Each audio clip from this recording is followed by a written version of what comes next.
ሙስሊም ነው የኔ የዝች ዓለም የጀነት ስሜ አላህን ከጄ አይበላሽም ሁለት ዓለሜ።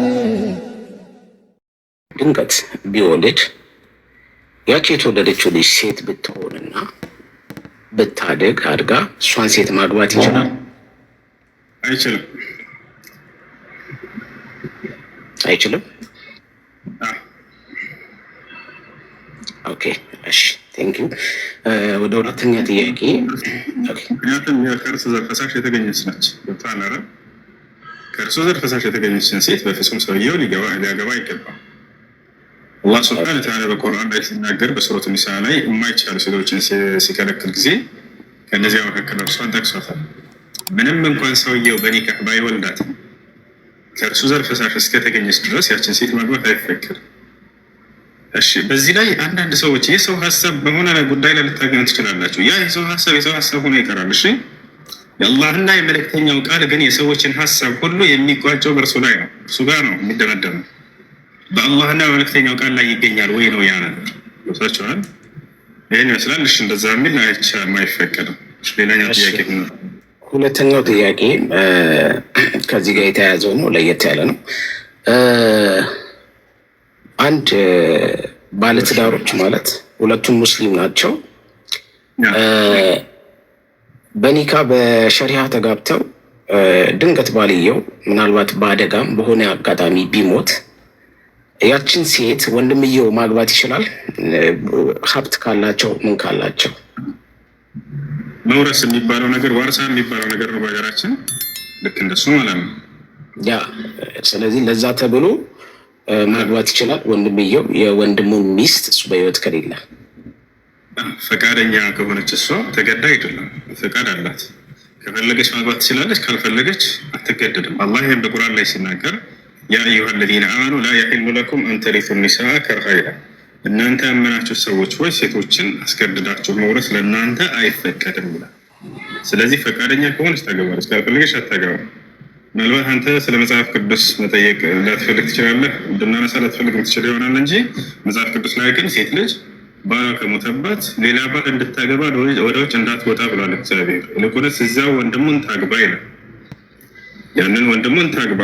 አላገባትም ብሎ ሰውየው እምቢ ቢል ወደ ህዝቦች ፊት ወደ ሽማግሎች ፊት ይዛው ትውጣና ይሄ ሰው በህዝብ ሁሉ ፊት ምራቋን ትትፋበት፣ እንትፍ ትበልበት፣ ጫማዋን ታውለቅበት፣ ስሙም የጫማ ፈቱ ቤት ተብሎ ይጠራ ሰው ከዚህ በኋላ የሚል ፍርድ አለ። በአጠቃላይ ሌላ ሰው እንድታገባ ወደ ውጭ እንዳትወጣ እዚያው ወንድሙን ታግባ ብሎ እግዚአብሔር ተናግሯል።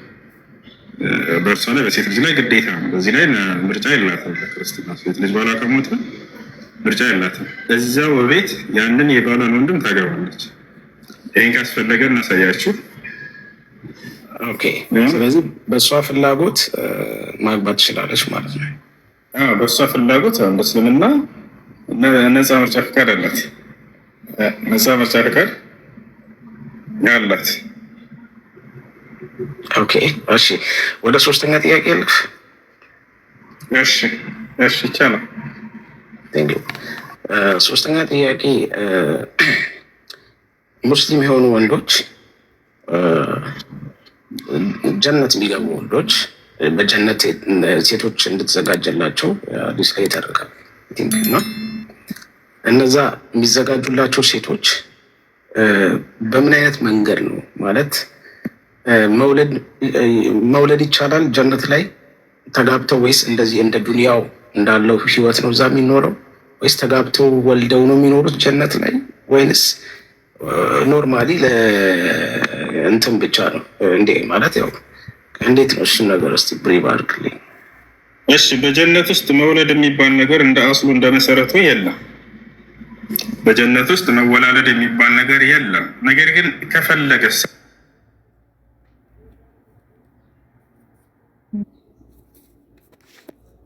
እዚህ ጋር አንድ ቃዒዳ አንድ መርህ አለ። እሱ ምንድነው? ክፉ ነገር እስካልጠየቅ ድረስ በጀነት ውስጥ የምትፈልጉት ሁሉ መልካም ነገር ትሰጣላችሁ ብሏል አላህ። ወለኩም ፊሃ ማ ተሽተሂ አንፉሱኩም አለ። ነፍሳችሁ የምትፈልገው ሁሉ ጥሩ ነገር ይሁን እንጂ አለላችሁ ትሰጣላችሁ አለ። ልጅ ክፉ ነገር ነው ወይ ብለን ስናይ ክፉ ነገር አይደለም፣ ጥሩ ነገር ነው። ሰውየው ከፈለኩስ ልጅ ለመውለድ ብሎ በጠየቃቸው ጊዜ ከፈለክ ይሰጣሃል አሉት። ነገር ግን ያ ራሱ ልጅ መውለዱ እንደ ምድራዊ እንዳልሆነ ገለጹለት። የልጁ መረገዝ መወለድ መቆሙ በሰዓት ውስጥ ይሆናል እንጂ እንደ ምድር አይደለም ማለት ነው። ይሄ ነው እና ሰውየው ከፈለገ በሚል ይሰጣል እንጂ መውለድ መወላለድ ያለበት ዓለም አይደለም ገነት። ኦኬ እሺ፣ ለጊዜው ጨርሻለሁ። ቴንክ ዩ። እሺ ለጨዋነት እናመሰግናለን። ክርስቲያኖች በዚህ ልጅ መልኩ በጠይቁ በጣም ደስ ይላል። ሙስሊም ነው የኔ የዝች ዓለም የጀነት ስሜ አላህን ከጄ አይበላሽም ሁለት ዓለሜ